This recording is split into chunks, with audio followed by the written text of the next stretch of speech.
رمضان پورا بحثیت مجموعی پچھلے رمضان سے اچھا ہو. ہر نفس یہ دیکھے کہ اس نے کل کے لیے کیا بھیجا ہے. مومن کامل وہ ہے جس کا آج اس کے کل سے بہتر ہو, جس کا آج اس کے کل سے بہتر ہو. امپرومنٹ, ترقی, عمل خیر میں آگے بڑھنا. وَسَابِقُوا إِلَىٰ مَغْفِرَةٍ مِّن رَبِّكُمْ, دوڑو, بھاگو, مقابلہ کرو, منافسہ کرو اپنے رب کی طرف جس کی وسعت زمین و آسمان کی وسعت ہو گئی. ایسی جنت, ایسی جنت کی طرف بھاگو. کل کا دن بہتر ہونا, اللہ کا تقوی اختیار کرو, اور اللہ رب العزت باخبر ہے ان ساری چیزوں سے جو کچھ تم کر رہے ہو. حاسبوا قبل ان تحاسبوا, تم اپنا جائزہ لو, اپنا احتساب کرو, اپنا حساب کرو, دیکھو, جوڑ گھٹانا کرو, اپنے آپ کو دیکھو کہاں ہو قبل اس کے کہ تمہارا حساب اللہ رب العزت کے ہاں لیا جائے. بہترین آدمی وہی ہے جو بستر پر جائے تو دیکھے کہ آج کا دن ہمارا کیسا گزرا, آج کا جو روزہ ہمارا گزرا, آج کا جو دن ہمارا گزرا کیسا گزرا, اس کا احتساب شام کو ہو, رات میں ہو. یہ فالٹس تھوڑے رہے, یہ کمزوریاں رہیں, کل کے دن یہ کمزوریاں نہیں ہوں گی. نبی اکرم صلی اللہ علیہ وسلم کے بارے میں آتا ہے نا کہ وَشَدَّ الْمِئْزَرَ, کمر کستے تھے آپ. جب نبی اکرم صلی اللہ علیہ وسلم کمر کستے تھے رمضان کے لیے, روزوں کے لیے, قرآن کے لیے, تو ہم آپ کہاں ہیں؟ محنت کرنی ہوگی, مشقت کرنی ہوگی, جھیلنا ہوگا, برداشت کرنا ہوگا, بہت ساری چیزوں کو انگیز کرنا ہوگا, نفس پر کنٹرول حاصل کرنا ہوگا, اپنے آپ کو دبانا ہوگا.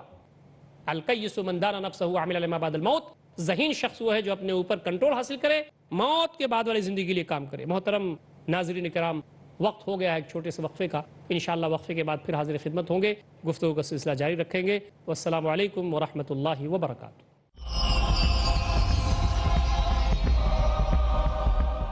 رمضان قد أهل بالصيام وأطل.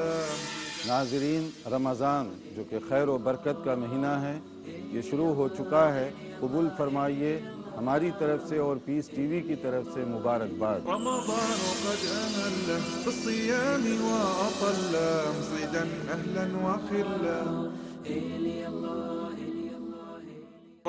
صبر و استقامت کا مہینہ, ہمدردی و غمگساری کا مہینہ, گناہوں کی بخشش کا مہینہ, جہنم سے نجات کا مہینہ, ماہ رمضان. شیخ فیض الرحمان.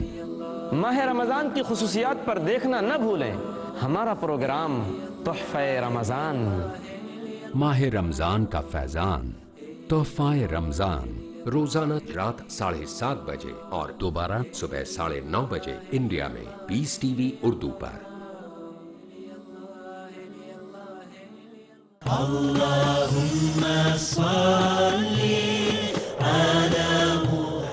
احادیث نبوی صلی اللہ علیہ وسلم.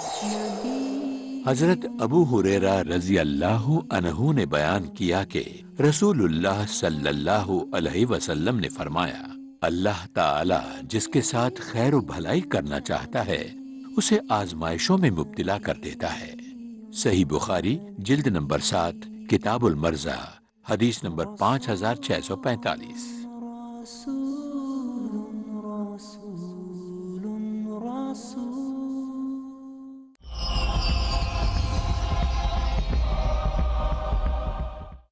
بسم اللہ الرحمن الرحیم. محترم ناظرین کرام, وقفے کے بعد آپ حضرات کا پھر استقبال ہے آپ کے اور ہمارے پسندیدہ پروگرام رمضان اور قرآن میں. بات ایمان اور احتساب کی چل رہی تھی. یہ دو چیزیں ایسی ہیں کہ رمضان میں, روزوں میں اور قرآن مجید سے استفادہ کے تعلق سے تو غیر معمولی اہمیت کی حامل ہیں یہ, لیکن عام زندگیوں میں بھی یہ چیزیں ہر کار خیر اور ہر نیکی کے ساتھ لگی ہوئی ہیں. حسن بصری رحمت اللہ علیہ کا ایک مشہور جملہ ہے, وہ کہتے ہیں, یا ابن آدم, اے بنی آدم, اے آدم کے بیٹے, انما انت ایام, تم چند ایام کے مجموعے کا نام ہو, تم فلاں نہیں ہو, فلاں اور یہ اور وہ اور یہ شخصیت اور وہ شخصیت, کچھ نہیں, تم تو چند ایام کے مجموعے کا نام ہو بس. فَإِذَا ذَهَبَ يَوْمٌ, جب ایک دن تمہارا گزر گیا, ذَهَبَ بَعْدُكَ, تو تمہارا بعض حصہ چلا گیا. حسن بصری بصیرت کی نگاہ تھی ان کی, عبرت کی نگاہ ان کی تھی. بہت مشہور ہمارے اسلاف میں سے ہیں، وہ کہتے ہیں کہ انسان تو چند دنوں کا مرکب ہے، یہ زندگی کیا ہے؟ چند دنوں سے مرکب ہے۔ تو جب ہمارا وجود چند دنوں کا ہے تو ایک دن اگر ہماری زندگی کو گزر گیا تو گویا ہماری زندگی کا ایک عضو، ایک حصہ گیا، اور دھیرے دھیرے دھیرے دھیرے دھیرے دھیرے ہماری زندگی ختم ہوتی جا رہی ہے۔ یہ نظر عبرت ہے، یہ نظر نصیحت ہے۔ ہم کو اپنا جائزہ لیتے رہنا چاہیے کہ ہم کہاں ہیں، کل جہاں تھے آج اس سے اچھی جگہ پر ہوں۔ نماز کے سلسلے میں، روزوں کے سلسلے میں، قیام لیل کے سلسلے میں، قرآن مجید سے تعلق کے سلسلے میں کہاں کھڑے تھے؟ جائزہ لینے کی ضرورت ہے، دیکھنے کی ضرورت ہے۔ یہ چیز مختلف جگہوں پر چیک کرنے کی ضرورت ہے، یہ صرف روزے میں اور نماز میں اور قیام لیل میں نہیں، ہر جگہ چیک کرنے کی ضرورت ہے۔ مثال کے طور پر یہ رمضان المبارک تو فل ٹریننگ کا کورس ہے۔ اللہ رب العزت نے 1 مہینہ ٹریننگ کا کورس ہمیں دیا ہے، صبح سے شام تک ایک روٹین میں چلنا ہے اور اللہ رب العزت کے احکامات کی پابندی کرنا ہے۔ تو بندہ گویا کہ ایک فوجی ٹریننگ میں ہے، اور ہم اللہ تعالیٰ کے سپاہی اور اس کے فوجی ہیں کہ اللہ تعالیٰ کا جب حکم ہو جائے اور جہاں حکم ہو جائے اسے کرنا ہے۔ اتنی انرجی اگر نہیں ہوگی، اتنی اگر طاقت نہیں ہوگی تو اللہ تعالیٰ کے راستے میں ہم جم نہیں سکتے۔ تو گویا ضبط نفس کا اور تقوی کی ایک ٹریننگ ہے، جس میں کھانے سے بھی رکنا ہے، پانی سے بھی رکنا ہے، خواہشات سے بھی رکنا ہے، نفس کو کنٹرول کرنا ہے، تاکہ کبھی اگر ہمیں اللہ تعالیٰ کے راستے میں ضرورت پڑ جائے تو ہم بڑے اچھے انداز میں اس چیز کو انگیز کر لے جائیں اور اللہ رب العزت کی جنت کے حصول کے سلسلے میں جو ضروری چیزیں ہیں ان کو اپنائیں اور ان پر عمل کر کے دکھا دیں۔ اب مثال کے طور پر عقیدہ و ایمان ہمارا ہے، خود اس میں احتساب کی ضرورت ہے۔ کیا یقیناً ہمارا ایمان مکمل ہے؟ جو ایمان کے شرائط ہیں وہ ہمارے پاس مکمل ہیں؟ اسی طریقے سے اللہ تعالیٰ کی محبت ہے اور نبی اکرم صلی اللہ علیہ وسلم کی محبت ہے۔ لا یؤمن احدکم حتی اکون احب الیہ من ولدہ ووالدہ والناس اجمعین۔ اللہ تعالیٰ سے سب سے زیادہ محبت، اس کے بعد نبی اکرم صلی اللہ علیہ وسلم سے محبت۔ اللہ تعالیٰ کی محبت کے تابع ہے نبی اکرم صلی اللہ علیہ وسلم کی محبت۔ والذین آمنوا اشد حبا للہ، جو اللہ تعالیٰ ایمان رکھتے ہیں وہ اللہ تعالیٰ سے سب سے زیادہ محبت کرتے ہیں۔ وَإِن كُنتُمْ تُحِبُّونَ اللَّهَ فَاتَّبِعُونِي يُحْبِبْكُمُ اللَّهُ، اگر تم میری محبت کا دم بھرتے ہو تو نبی صلی اللہ علیہ وسلم کی اطاعت کرو اور آپ کی اتباع کرو، آپ کی بات مانو۔ یہ اس کو ناپنے کا پیمانہ ہے۔ نبی اکرم صلی اللہ علیہ وسلم کے بارے میں حضرت انس کی روایت ہے، بخاری شریف میں مذکور ہے، لا یؤمن احدکم حتی اکون احب الیہ من ولدہ ووالدہ والناس اجمعین، تم میں سے کوئی مومن نہیں ہو سکتا جب تک کہ میں اس کے نزدیک، اس کی اولاد، اس کے والدین، سارے جہان سے زیادہ محبوب نہ ہو جاؤں۔ زبانی جمع خرچ ہے۔ بیوی کی محبت نبی صلی اللہ علیہ وسلم کی محبت سے اوپر ہے، بچوں کی محبت نبی اکرم صلی اللہ علیہ وسلم کی محبت سے اوپر ہے، تجارت کی محبت نبی اکرم صلی اللہ علیہ وسلم کی محبت سے اوپر ہے۔ ایک لمبی فہرست شاید ہوگی، اس کے بعد اللہ اس کے رسول کی محبت شاید آئے۔ کہا گیا ہے اللہ اس کے رسول کی محبت نمبر 1 پر، بیوی کی محبت، بچوں کی محبت، تجارت کی محبت، اسباب کی محبت، ساری محبتیں اس کے نیچے ہوں اور اس محبت کا رنگ لیے ہوئے ہوں۔ ان چیزوں سے ہم محبت اس لیے کرتے ہیں کہ اللہ اس کے رسول کو پسند ہے۔ کیا یہ چیز ہے؟ کتنے مواقع ایسے گزرتے ہیں کہ ہم اللہ اس کے رسول کی باتوں کو ڈینائی کر جاتے ہیں، اس کو صریحاً اس کی نافرمانی کر جاتے ہیں اور اپنے بچوں اور اپنے گھر والوں اور اپنی بیوی کی ضد کو مان لیتے ہیں۔ محبت صحیح ہے کہ نہیں، اس کے ناپنے کا پیمانہ یہ ہے کہ ہماری زندگی میں نبی اکرم صلی اللہ علیہ وسلم کی باتوں پر عمل ہو رہا ہے کہ نہیں، ہم نبی صلی اللہ علیہ وسلم کی اطاعت کر رہے ہیں کہ نہیں۔ اسی طریقے سے اللہ تعالیٰ کا خوف کتنا ہے، رات کی تنہائی میں، دن کے اجالے میں، جلوت میں، خلوت میں، تاریکی میں، برسر نور، برسر مجلس، کتنا ہم اللہ تعالیٰ سے ڈرتے ہیں۔ اس آنکھ پر جہنم حرام ہے جو اللہ تعالیٰ کی خشیت سے تنہائی میں رو پڑے۔ اللہ تعالیٰ کی عرش کے سائے میں چند لوگ جگہ پائیں گے، ان میں وہ شخص بھی جگہ پائے گا، منہم رجل ذکر اللہ خالیا فضرفت عیناہ، وہ آدمی جس نے تنہائی میں اللہ تعالیٰ کو یاد کیا، پس اس کی آنکھیں چھلک پڑیں، وہ رونے لگا۔ اللہ تعالیٰ کو وہ آنسو بہت پسند ہیں جو صرف اس کے لیے گریں۔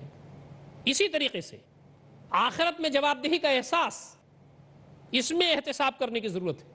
وَأَمَّا مَنْ خَافَ مَقَامَ رَبِّهِ وَنَهَى النَّفْسَ عَنِ الْهَوَىٰ فَإِنَّ الْجَنَّةَ هِيَ الْمَأْوَىٰ، اللہ تعالیٰ کے سامنے کھڑے ہونے سے کانپ گئے۔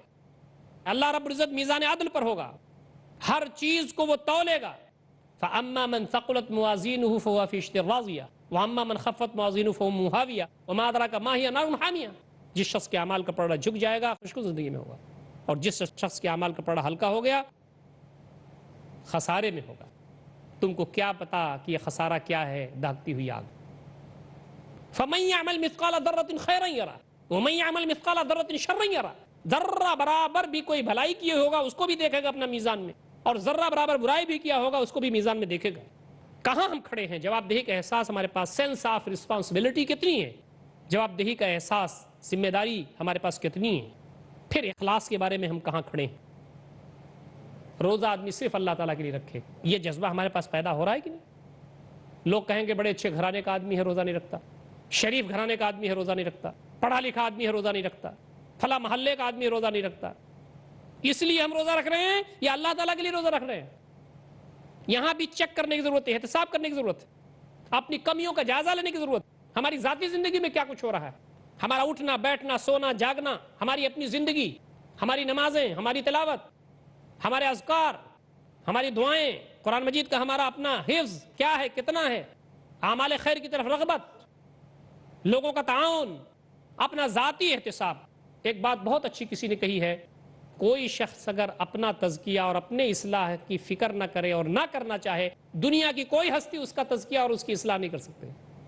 اگر ہم اٹھ کر کے کھڑے ہوں گے، اپنا جائزہ لیں گے، اپنا احتساب کریں گے، اپنی کمیوں پر غور کریں گے اور یہ دیکھیں گے کہ مجھے بننا ہے، مجھے سنورنا ہے، مجھے اللہ کی جنت میں جانا ہے، تو اصلاح ہوگی۔ ورنہ کوئی بڑے سے بڑا آدمی آ جائے، بڑی بڑی سرٹیفکیٹ رکھنے والا آ جائے، بہت متقی پرہیزگار آ جائے، ہم اگر یکسو نہیں ہیں اور ہم اگر پرعزم نہیں ہیں تو ہماری اصلاح نہیں ہو سکتی۔ دیکھیں کہ اپنی ذاتی کمزوریاں کیا ہیں، اجتماعی زندگی میں ہمارا معاملہ کیا ہے، اہل خانہ کے ساتھ کیسے ہیں ہم۔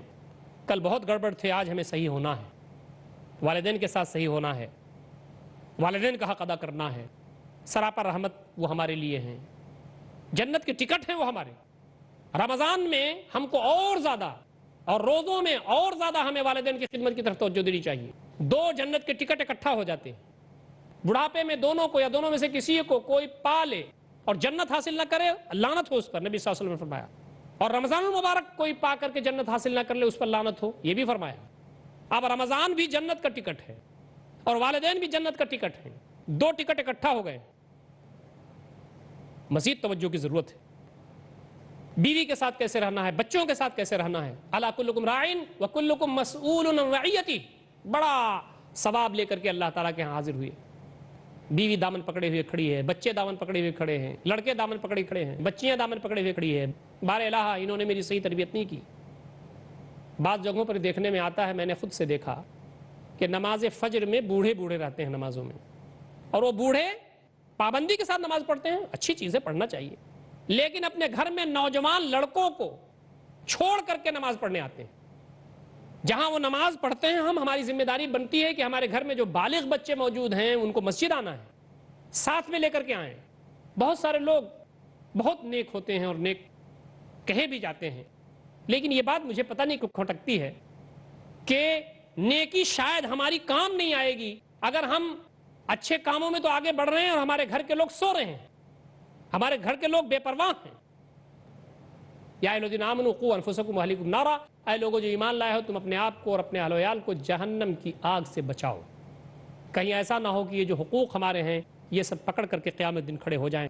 پڑوس کے سلسلے میں ہمارا کیا رویہ ہے اس کو بھی جج کرنے کی ضرورت ہے، اس کو بھی ٹیسٹ کرنے کی ضرورت ہے، اس کو بھی چیک کرنے کی ضرورت ہے۔ ما زال جبریل یوصینی بالجار حتی ظننت انہ سیورثہ، نبی اکرم صلی اللہ علیہ وسلم فرماتے ہیں پڑوسیوں کے بارے میں اتنی وصیت، اتنی نصیحت، اتنی تاکید، اتنی ہدایت اللہ رب العزت کی کہ مجھے ایسا لگا کہ کہیں ایسا نہ ہو کہ میراث میں حصے دار نہ بنا دیں۔ پڑوسیوں کو اگر میراث میں حصے دار بنا دیتے تو کیا حال ہوتا؟ ابھی اپنے بہنوں کی حصہ دینے میں پریشانی واقع ہو رہی ہے، اور پڑوس کا مسئلہ بھی فرما رہے ہیں نبی کریم صلی اللہ علیہ وسلم کہ اتنی نصیحت، اتنی وصیت، اتنی ہدایت۔ عام جو خدمت خلق ہے اس میں کتنا ہم آگے بڑھے ہوئے ہیں، عام جو لوگ ہیں، عام جو مخلوق ہے اس کے ساتھ ہمارا رویہ کیا ہے، اور اس سے آگے بڑھتے ہوئے ہماری ذمہ داری، امت کے فرد ہونے کے نتیجے میں ہماری ذمہ داری یہ ہے کہ امر بالمعروف اور نہی عن المنکر کے لیے ہم کام کریں۔ وہ کیا ہے؟